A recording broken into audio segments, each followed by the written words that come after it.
بسم اللہ الرحمن الرحیم۔ السلام علیکم ناظرین، غازی سید اللہ خان سرحدی جو پولیس ملازم تھا، اس نے ایک گستاخ کو قتل کیا۔ اب کافی تعداد میں لوگ اس کے گھر میں، اس کے والدین، اس کی فیملی والوں کو مبارک دینے کے لیے جا رہے ہیں۔ اچھا، جتنے بھی مسلمان ہیں، عالم دین ہیں، سچے عاشقان رسول صلی اللہ علیہ وآلہ وسلم ہیں، وہ اس کے حق میں کھڑے ہو گئے۔ ایون کہ کچھ سرکاری لوگ، عہدیدار لوگ بھی اس کے حق میں آ گئے ہیں۔ یہ بات تو سمجھ میں آتی ہے، لیکن لبرل، قادیانی یا انسانی حقوق کی تنظیموں کو کیوں ہمدردی ہے سید اللہ سے، جس نے ایک گستاخ کو قتل کیا؟ کیا مطالبہ کیا ان لوگوں نے، وہ بھی آپ لوگوں کے سامنے رکھنا ہے۔ دوسرے نمبر پہ علی امین گنڈا پور کی جو جہلیت ہے نا، اس کو صرف P T I he support کر سکتی ہے اور کوئی آدمی اس کو سپورٹ نہیں کر سکتا ہے۔ اس کے اوپر بات کریں گے۔ بشرا بی بی اور پنکی پیرنی، اس نے ایسا جرم کیا ہے کہ اس جرم کے ثبوت پاکستان کے ہر شہری کے پاس ہیں۔ جو آدمی عمران خان کو جانتا ہے، جو آدمی بشرا بی بی کو جانتا ہے، اتنا علم ہونا ضروری ہے۔ یہ کافی ہے، اس کے پاس اتنا نالج ہونا چاہیے۔ اگر اتنا نالج اس کے پاس آئے کہ بشرا بی بی عمران خان کی بیوی ہے اور عمران خان اس کا شوہر ہے، تو اس کے پاس بھی بشرا بی بی کے ثبوت ہیں، جو آج عمران خان کہہ رہا ہے کہ بشرا بی بی کی کیا غلطی ہے کہ اس کو بھی سزا مل رہی ہے۔ ناظرین، سب سے پہلے بات کریں گے علی امین گنڈا پور کے اوپر، پھر انسانی حقوق کی تنظیمیں جو ہیں وہ کیوں آ گئی ہیں، پھر تیسرے نمبر پہ ہم پنکی پیرنی کے اوپر بات جائیں گے۔ علی امین گنڈا پور نے جو پہلی تقریر جو جلسے میں کی تھی، اس کے خلاف سب لوگوں کا تجزیہ غلط ہو گیا کہ بھئی اس کا سافٹ ویئر اپ ڈیٹ ہو گیا، اس کو مار پڑی، کچھ بھی ہوا۔ لیکن دوسرے دن جو اس نے سپیچ کی 2 دن بعد، تو پھر اس نے اسی طرح کی سپیچ کی۔ وہ جو علی امین گنڈا پور کی سپیچ تھی، جو اس نے پوری تقریر کیا ہے، اگر کوئی جہل آدمی ہے، جنگل میں رہنے والا ہے، یا ہم اس کو سیاسی جہل کہہ سکتے ہیں، جس کے پاس سیاسی علم نہیں ہے، اگر اس کے سامنے علی امین گنڈا پور کی وہ تقریر رکھیں تو وہ کہیں گے یار یہ تو فرشتہ ہے، اتنی زبردست تقریر، اس سے زیادہ تو پاکستان کے ساتھ مخلص کوئی ہو بھی نہیں سکتا ہے، اس سے بڑا تو کوئی مذہبی آدمی ہو بھی نہیں سکتا ہے۔ قرآن پاک کے حوالے دے رہا ہے، قانون کی بات کرتا ہے، غریبوں کی بات کرتا ہے، حقوق کی بات کرتا ہے، تو وہ تو اس کو فرشتہ ہی کہیں گے۔ لیکن جو پی ٹی آئی کے لوگ ہیں، وہ اس کو دوسرا عمران خان کے ساتھ تشبیہ دے رہے ہیں کہ یار یہ بھی عمران خان کی طرح نہ ڈرے۔ لیکن جو اس کے مخالفین ہیں، یعنی کہ تحریک لبیک والے یا دوسرے لوگ، میں بھی اس کو عمران خان کی طرح تشبیہ دے رہا ہوں کہ یہ بالکل دوسرا عمران خان کی طرح اس نے تقریر کیا ہے، دوسری عمران خان کی کاپی ہے۔ لیکن میں کس تناظر میں کہہ رہا ہوں کہ صرف تقریر ہی کرنا، جو کنٹینر کے اوپر تقریر کرنا، کام اس کے بالکل مخالف کرنا، کام بالکل اپوزٹ کرنا، ٹھیک ہے، عاشق رسول بننا اور گستاخوں کو رہا کرنا، یعنی قانون کی بالادستی کی بات کرنا اور غیر قانونی اور غیر یعنی کہ طریقے سے طریقے لبیک کے اوپر ظلم کرنا۔ تو میں بھی اس کو دوسرا عمران خان سمجھ رہا ہوں کہ یہ صرف تقریر کرتا ہے اور کام اس کے الٹ کرتا ہے۔ لیکن اصل جو پوائنٹ میں اٹھانے جا رہا ہوں علی امین گنڈا پور کا، کہ اس نے اپنی تقریر میں ایک بات کیا ہے کہ افغانستان کے ساتھ خارجہ پالیسی، یعنی کہ مذاکرات امن کمیٹی کے ساتھ بات میں خود کروں گا، یعنی کہ جو وفاقی کام ہے، جو فیڈرل کا کام ہے، وہ جناب کون کہہ رہا ہے؟ علی امین گنڈا پور، جو ایک صوبے کا وزیر اعلیٰ ہے۔ اور یہ وزیر اعلیٰ کون ہے؟ یہ وہ شخص ہے کہ جب یہ عمران خان کی حکومت میں وزیر کشمیر تھے، تو اس کے اوپر سوال کیا گیا کلبھوشن کے حوالے سے، تو وہ کہتا ہے کہ جی نون لیگ نے تو کلبھوشن کو انڈیا کے حوالے کر دیا۔ یعنی اس کا اتنا مذاق اڑایا گیا تھا، اس کو اتنی شرمندگی اٹھانی پڑی کہ اس کو یہ بھی معلوم نہیں تھا کہ کلبھوشن پاکستان میں ہے یا انڈیا کے پاس ہے۔ یعنی کہ یہ وزیر تھا، یعنی خارجہ پالیسی، خارجی امور کا اس کے پاس اتنا نالج تھا کہ یہ کلبھوشن کو بھی انڈیا کے حوالے کر دیا۔ دوسرا، یہ کشمیر کا جب وزیر تھا تو اسی کی وزارت کے دوران کشمیر کا سودا ہو گیا، 370 ختم ہو گیا۔ عمران خان نے ڈونلڈ ٹرمپ کے سامنے بیٹھ کے وعدہ کیا تھا مودی کے ساتھ کہ آپ نے جو بھی کشمیر میں کرنا ہے کرو، ہم صرف عوام کو کہے گا کہ جو کشمیر میں جہاد کے لیے جائے گا وہ کشمیریوں کا دشمن ہے، اور میں صرف آدھا گھنٹہ کھڑے ہو کے کشمیر کے لیے آواز اٹھاؤں گا، اور آپ نے جو عملی طور پر فزیکل جو کشمیر میں کرنا ہے کرو، لوگوں کو شہید کرنا ہے، کرفیو لگانا ہے، 370 ختم کرنا ہے، جو بھی کچھ کرنا ہے کرو۔ اس ٹائم یہ موصوف وزیر کشمیر تھے۔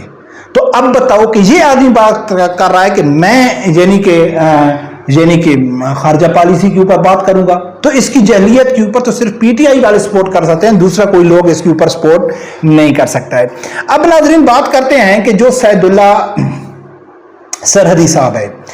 ہر طریقے سے یعنی علماء کرام تو اس کی تعریف کر رہے ہیں، اس کے ساتھ کھڑے ہیں، یعنی کہ بہت زیادہ وہ سوشل میڈیا کے اوپر اس کو وائرل کر رہے ہیں، کون مذہبی طبقہ خاص کر طریقے لگائے، لیکن بہت سارے ایسے لوگ بھی سامنے آ رہے ہیں کہ جو بلوچستان حکومت کا حصہ ہیں، وزیر ہیں، وہ بھی سعد اللہ کے حق میں آ رہے ہیں، لوگ ان کے گھروں میں جا کے اس کے والدین کو مبارکباد دے رہا ہے، اتنے تک تو سمجھ آتی ہے۔ لیکن جو دشمن ہے سعد اللہ صاحب کہ یا اس سے پہلے ممتاز حسین قادری صاحب ہو گیا ہے، اس کے علاوہ بہت سارے ہیں جو ایک ابھی نام میرے ذہن میں نہیں آ رہا ہے، جو پشاور میں ایک عدالت کے اندر ایک قادیانی کو قتل کیا تھا، وہ نوجوان تھا، وہ یعنی کہ اس نے جو کام کیا، یا یہ ایک تاریخ ہے یعنی کہ غازی علم دین شہید سے۔ تو یہ جو انسانی حقوق کی تنظیمیں ہیں، یا جو لبرل ہیں، یا جو قادیانی ہیں، یہ کہتے ہیں کہ کوئی آدمی گستاخی کرتا ہے، اگر اس کو قتل کر دیا جاتا ہے، چاہے عدالت کے ذریعے اس کو پھانسی لگے، وہ تو آج تک پاکستان میں نہیں لگی ہے، یا اس کو ایسا کسی نے اڑا دیا ہے، تو وہ سامنے آ جاتے ہیں، وہ کہتے ہیں انسانی حقوق کی تنظیمیں ہیں، انسانیت کی بنیاد پر ہم کو سپورٹ کرتے ہیں۔ لیکن آخر میں ان کا مطالبہ کیا آتا ہے، ان کی منافقت کیسے کھل کے سامنے آتی ہے، جو اب سعد اللہ سرحدی صاحب کے سامنے بھی آ رہا ہے کہ یہ رحم کی اپیل کرے گا، جیسا کہ غازی علم دین شہید کے حوالے سے بڑا مشہور واقعہ ہے کہ اس کو صرف اتنا کہا تھا کہ آپ صرف مک کر جائیں کہ میں نے یہ قتل نہیں کیا ہے، یا میرا ذہن کام نہیں کر رہا تھا، جو کچھ بھی کر رہا تھا تو میں آپ کو چھڑا دوں گا، لیکن اس نے کہا تھا کہ نہیں، میں ہوش و حواس میں اپنی مرضی سے قتل کیا ہے۔ اسی طرح ممتاز حسین قادری شہید کے اوپر کہ آپ رحم کی اپیل کر دیں گے، ہم آپ کو پھانسی نہیں لگائیں گے، ہم آپ کو بچا لیں گے۔ اب اس کے حوالے سے بھی باتیں آ رہی ہیں کہ یہ بھی رحم کی اپیل کر لے گا اور اس کو کرنی چاہیے۔ یہ کون کہہ رہا ہے؟ لبرل کہہ رہے ہیں، کون؟ قادیانی کہہ رہے ہیں۔ یعنی کہ اگر ایک کو گستاخ کو قتل کرنے والا مجاہد ہے، غازی ہے، وہ اگر یہ کہہ دے نا کہ بھئی میں نے قتل نہیں کیا ہے، یا مجھے پلیز معاف کر دو، تو انسانی حقوق کی تنظیمیں گئیں، جو مرتد مرا ہے اس کے ساتھ ہمدردی ختم ہو گئی ہے۔ تو اس سے کیا بات واضح ہوتی ہے کہ اس کو مرنے والے کے ساتھ ان کا تعلق نہیں ہے، اس کے حساب سے ان کی بیوی بچوں فیملی سے ان کا تعلق نہیں ہے، ان کا تعلق ہے اسلام کو نقصان پہنچانا، تاکہ مسلمانوں کے اندر یہ جذبہ ہے، یا جیسا کہ ایک عام تاثر جاتا ہے کہ یار جس آدمی نے دیکھو یار اس نے ایک گستاخ کو قتل کیا ہے اور سینہ تان کے یہ یعنی کہ پھانسی پہ چڑھ گیا، تو ایک اچھا یعنی کہ پیغام جاتا ہے نا سچے عاشقان رسول صلی اللہ علیہ وسلم کے لیے۔ اگر وہ وہاں اپیل کر دے یعنی کہ کہے کہ مجھے معاف کر دو، تو لوگ کہیں گے یار یہ کیسا عاشق ہے، تو پھر چڑھ جاتا ہے نا سولی پہ۔ تو اس سے کیا مقصد ہے کہ جس کو قتل کیا گیا ہے اس نے کوئی گستاخی نہیں کی ہے، کوئی اس کا ذاتی مسئلہ تھا، ذاتی رنجش تھی، کوئی اور وجہ تھی، وہاں مسئلہ گستاخی کا نہیں تھا۔ یعنی کہ اصل مقصد ان کا کیا ہے، انسانی حقوق کی تنظیموں کا یا لبرل کا، ان کا اس شخصیت سے تعلق نہیں ہے جس کو قتل کیا گیا ہے، ان کا تعلق ہے کہ گستاخ کو سپورٹ کرنا، گستاخی کے عمل کو سپورٹ کرنا۔ اس لیے وہ کہتے ہیں کہ جی یہ رحم کی اپیل کر دیں، لیکن یہ بھی رحم کی اپیل نہیں کرے گا، یہ گارنٹی ہے۔ اب تیسرے نمبر پہ ناظرین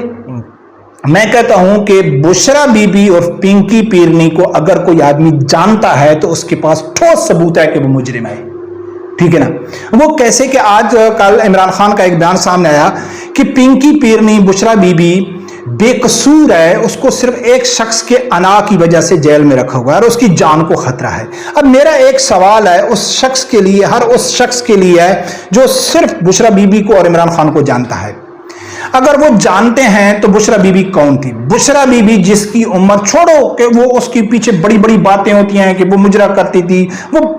یعنی کہ طوائفوں کی یعنی کہ پیروں کو چھوڑو، جب سے اس نے عمران خان کے ساتھ نکاح کیا ہے اس سے ہم لیتے ہیں، یعنی کہ اس ٹائم اس کے 6 بچے تھے، یہ دادی نانی تھی، 60 سال اس کی ایج تھی اور یہ نکاح میں تھی، تو اس نے اس شخص سے نکاح توڑا کر 5 بچوں کو چھوڑ کر 60 سال کی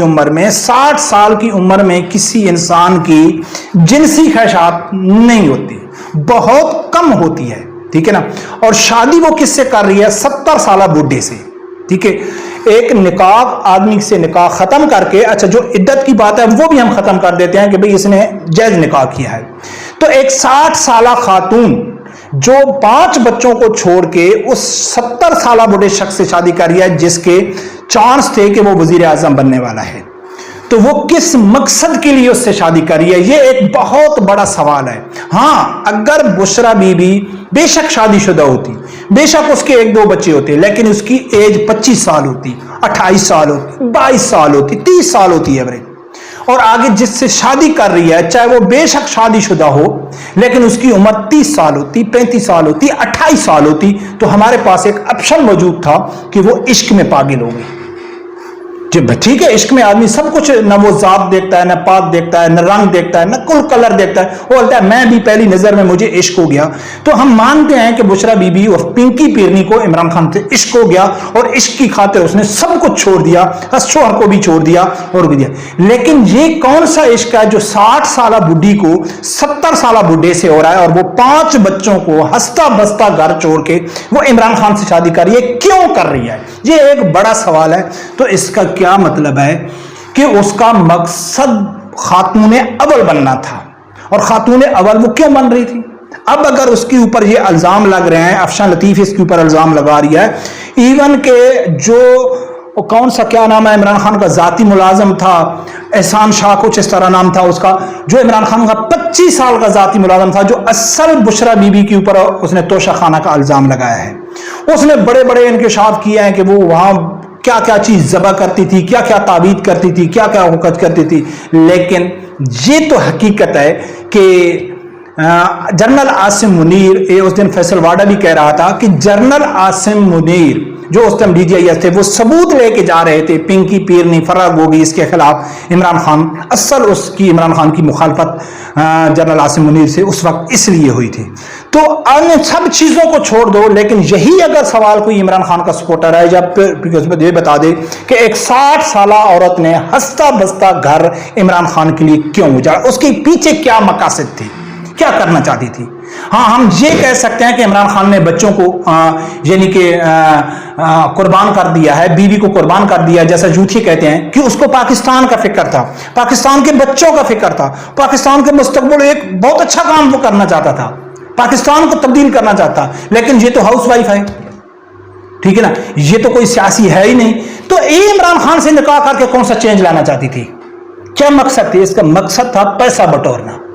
اور کچھ بھی اس کا مقصد نہیں تھا عمران خان سے شادی کرنا، کیونکہ 60 سال کا جو آدمی ہے، بڈھی عورت کو کوئی عشق نہیں ہوتا ہے، وہ عشق میں پاگل نہیں ہو جاتی۔ برکب دیکھیں ناظرین کیا ہوتا ہے۔ رب پروردگار سے یہی دعا ہے، اللہ تعالیٰ میرے سمجھدار آدمی کو حق ساتھ سننے کی اور اس کے ساتھ کھڑے ہونے کی توفیق عطا فرمائے۔ اللہ